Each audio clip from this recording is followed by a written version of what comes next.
Eh bien bonjour, nous allons poursuivre notre découverte d'Angular 2 par cette petite vidéo.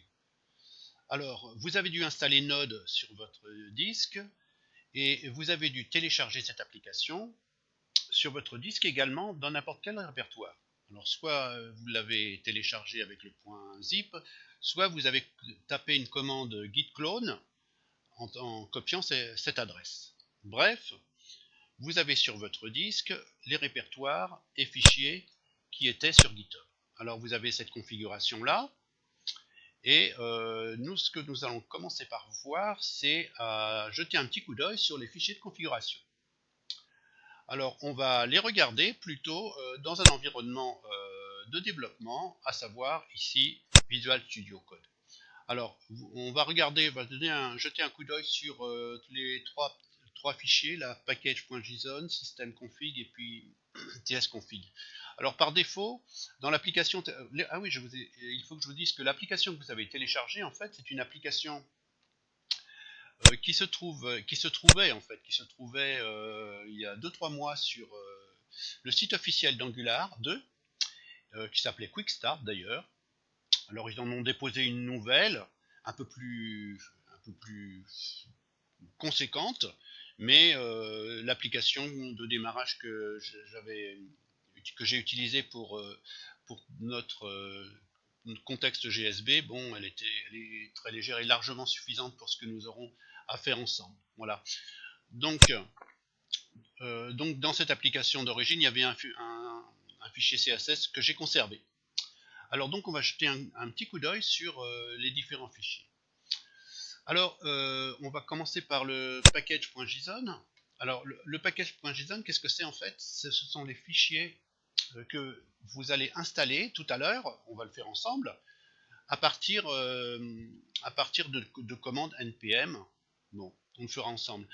Un petit mot, vous avez installé Node, vous avez donc tous ces packages qui sont là, mais en fait votre application n'a pas besoin de tous ces packages.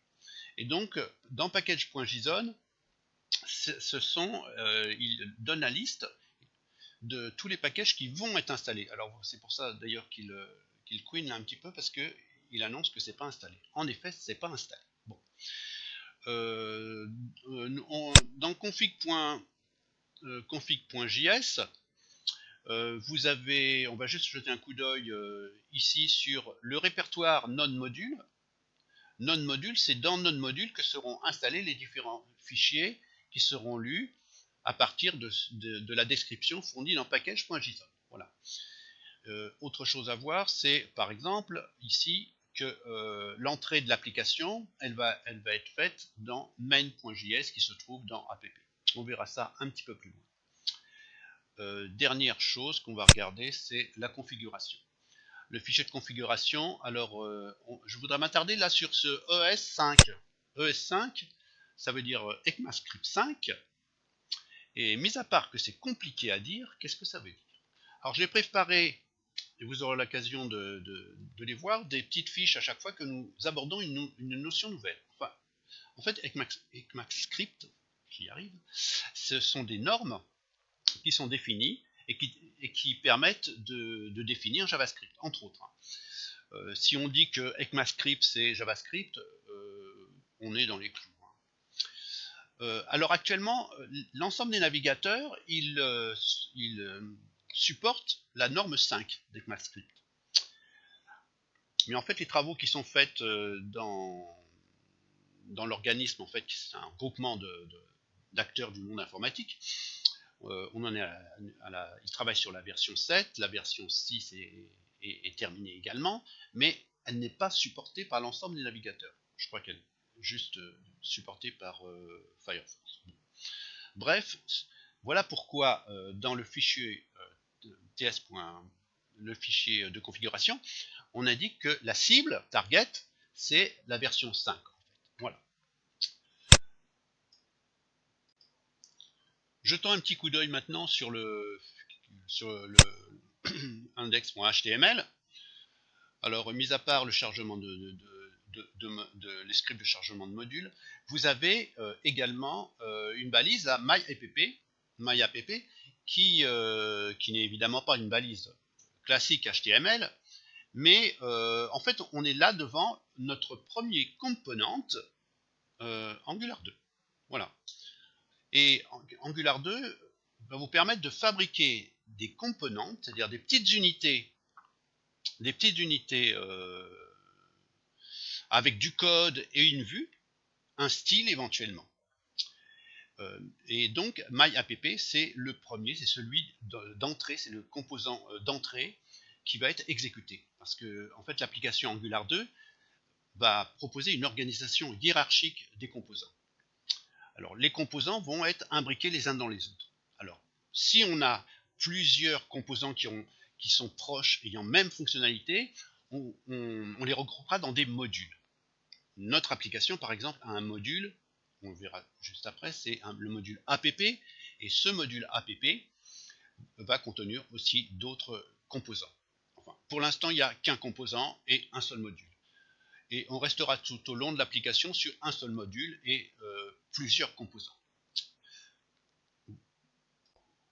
Nous allons donc poursuivre par la découverte de l'application elle-même. Alors c'est dans le répertoire app. Voilà, alors dans le répertoire app, vous avez 3 fichiers, composante, module, et puis main, et qui se termine par .ts. Alors pourquoi .ts? Eh bien c'est que vous allez être obligé de développer dans un langage qui n'est pas JavaScript. Un langage qui s'appelle TypeScript. Alors, je prends ma petite fiche, voilà, ma petite note, et on regarde ensemble. Donc TypeScript, c'est en fait un langage qui a été développé par Microsoft pour anticiper la sortie d'ECMAScript 6. Voilà. C'est-à-dire que ça correspond aux recommandations qui se trouvent dans la version 6 d'ECMAScript. En plus, Microsoft a rajouté d'autres choses comme la notion de classe interface et d'autres éléments. L'avantage pour nous, pour vous d'ailleurs, ça va être que ce langage, il est proche des langages que vous manipulez, Java, C#, C++. Voilà. Et qu'est-ce qui va se passer? Ce qui va se passer, c'est que, parce que vous savez que, enfin vous imaginez que TypeScript n'est pas supporté en tant que tel par les navigateurs, donc Node, on va le faire ensemble tout à l'heure, il va transcrire, alors on ne dit pas transcrire, enfin on peut dire transcrire si vous voulez, mais le terme d'usage c'est transpiler. Et donc il va transpiler le code, c'est-à-dire qu'il va fabriquer un autre fichier en JavaScript, respectant la norme ECMAScript 5, puisque vous vous rappelez, ce qu'on a dit tout à l'heure, c'est que c'est la dernière version qui est supportée par l'ensemble des navigateurs. Donc vous allez, tout à l'heure, quand on va installer l'application, vous allez voir que vous allez avoir un fichier TS, puis un fichier le même avec JS, TS, JS, TS, JS, voilà. C'est comme ça que ça va se passer. Et Angular 2 préconise TypeScript. Si vous allez voir la documentation sur le site officiel d'Angular 2, vous verrez que toute la doc présuppose que vous codez avec TypeScript. Et vous allez voir, c'est plus simple. Enfin bon, ça rejoint vraiment les langages que vous connaissez. Voilà. Donc, on va regarder ce premier fichier qui est app.component. Voilà. Alors, qu'est-ce que c'est? C'est un component. C'est un component. En ligne 8, vous avez classe component, app component. Alors pourquoi export? Parce que cette classe, elle va être exportée en dehors de ce fichier. Si vous pourriez par exemple utiliser une classe, alors là on est en TypeScript, hein, parce qu'en JavaScript, ça n'existe pas le terme classe. Donc vous avez une classe, par exemple test, mais si cette classe test, voilà, elle est interne au fichier, et si je ne note pas export, elle ne pourra pas être utilisée à l'extérieur. Voilà pourquoi on utilise export. Alors cette classe classique, sans particularité particulière, si j'ose dire, elle néanmoins, alors, au niveau de l'organisation, c'est peut-être mieux de montrer comme ça, c'est que vous avez ici un add component. Alors qu'est-ce que c'est que add component? Alors c'est ce qui va permettre de faire fonctionner, d'utiliser des fonctionnalités qui sont particulières, qui sont les fonctionnalités des componentes. On appelle ça un décorateur. Un décorateur, c'est quelque chose qui fournit des fonctionnalités supplémentaires à une classe, à une quelconque classe. Dans d'autres langages, on appelle ça des annotations. Bon, le terme requis en Angular 2, c'est décoration. Donc la classe, elle est décorée par un décorateur qui est component. Techniquement, le component ici, donc il faut l'importer, l'importer à partir du corps. Donc j'importe component, je respecte la classe. Donc j'importe component. Et puis, qu'est-ce que c'est donc c'est une fonction techniquement. Vous voyez les accolades, les parenthèses, pardon, les parenthèses qui indiquent que component c'est une fonction. Et puis cette fonction, elle prend un argument. Alors l'argument là, c'est un objet. Présence des accolades. C'est comme en JavaScript, les objets. L'objet TypeScript, c'est pareil. Vous avez présence des accolades, et puis ici, vous avez les propriétés de l'objet. Ici, c'est séparé par une virgule. Donc les propriétés, vous avez deux propriétés qui sont obligatoires d'ailleurs pour un component, c'est la propriété selector et puis la propriété template. Alors si vous vous souvenez, myapp, on l'a vu passer quelque part. Alors voilà, on l'a vu passer ici. myapp, voilà, le component, il est installé ici. Et qu'est-ce qui va se passer?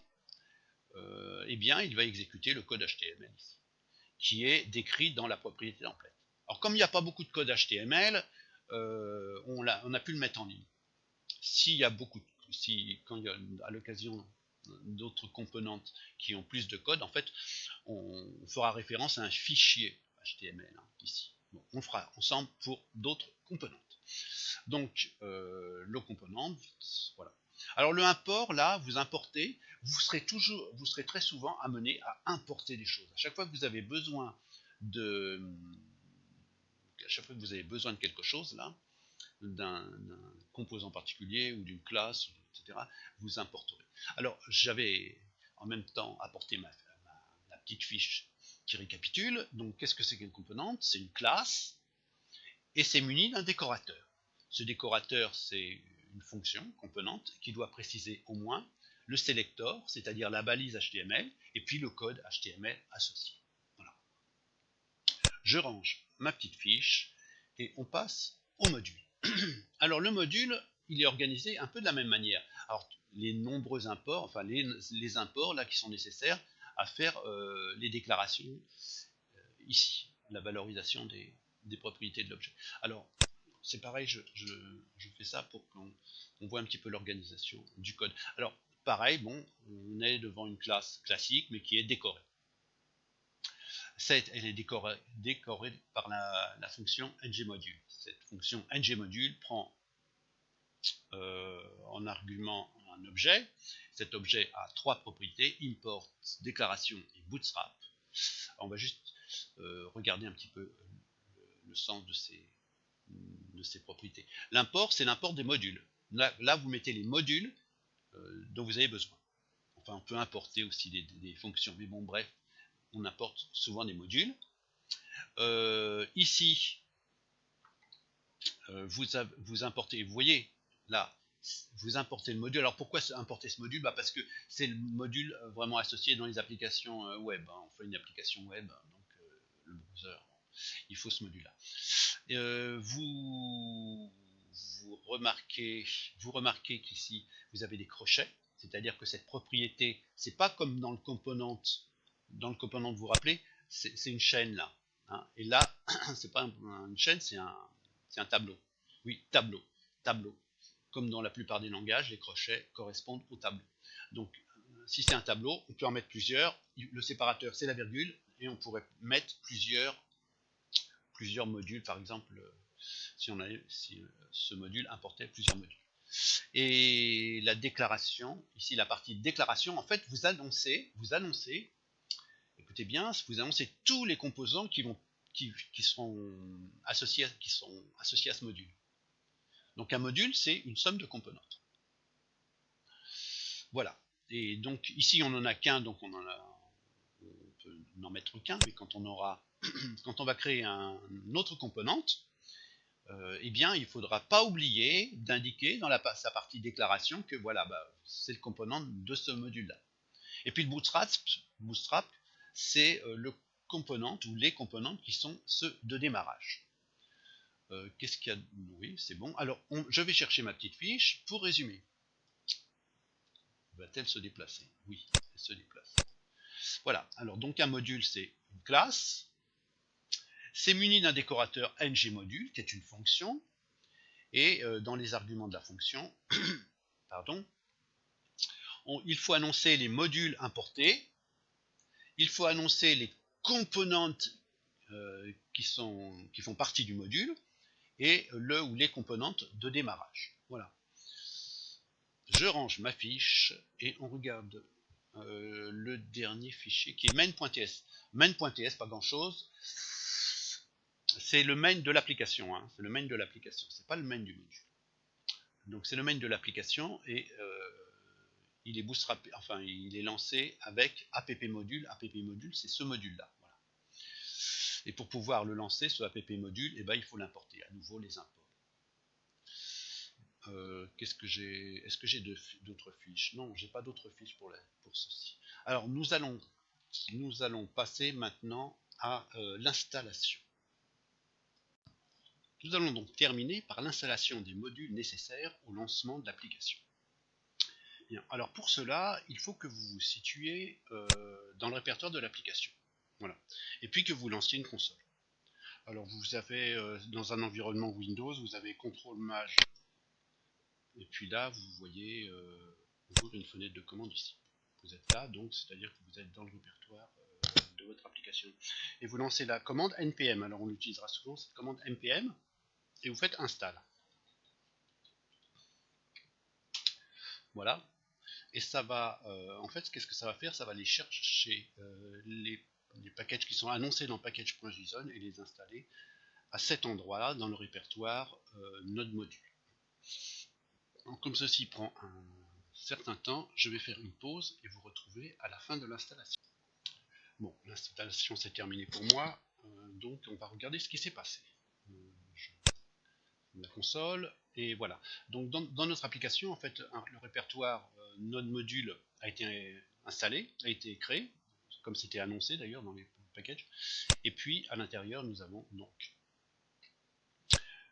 les packages qui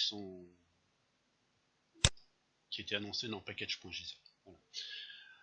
Maintenant, donc rien d'autre. On va maintenant lancer l'application. Alors pour lancer l'application, on va prendre la console.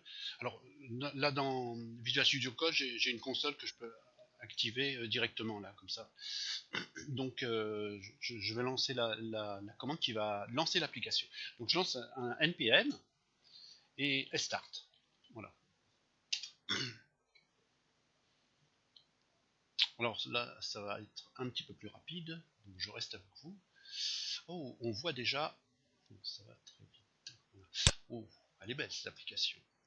Gestion des rapports de visite. Bon, alors on va regarder déjà 2-3 trucs. D'abord, la première chose, comme je vous l'avais annoncé, c'est que à l'installation, enfin quand on start, au lancement de l'application, la première chose qu'il a faite, c'est de créer ces fichiers JS que je vous annonçais tout à l'heure.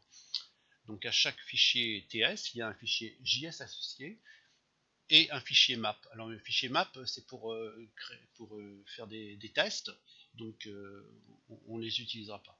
Bon, donc ce sont en fait les fichiers JS qui sont exécutés dans le navigateur, hein, vous avez bien compris. Alors notre belle application, qu'est-ce qu'elle fait? Eh bien elle fait gestion des rapports de visite. Et gestion des rapports de visite, vous vous rappelez, c'est le component. C'est le component hein, qui disait avec dans un H1 là. Donc bon. Ok, donc voilà pour donc l'installation, le lancement. Un petit mot sur le lancement quand même. Jetons un petit coup d'œil. On a un localhost sur le port 3000. Vous savez que vous rappelez que vous avez installé votre application dans un répertoire quelconque, pas dans un répertoire de publication d'un serveur local genre WAMP. Hein. Et bien en fait, quand vous lancez votre application, la première chose qu'il fait, c'est lancer un serveur light. Donc à l'endroit où vous êtes, lorsque vous faites un start, il installe un serveur. Donc en fait, c'est pas un serveur autre qui se trouvait dans votre sur votre disque qui est lancé. Même moi je l'ai pas ouvert. J'ai pas lancé WAMP par exemple ou autre chose. Donc en fait, c'est un serveur light qui est un serveur léger, disons, qui est exécuté et qui répond aux requêtes HTTP. Voilà, donc c'est bon. Alors, on en a terminé pour cette vidéo. Alors, je vous propose maintenant de retourner sur le document papier et de répondre au quiz qui vous est proposé à la suite de cette vidéo. Au revoir et à la prochaine vidéo.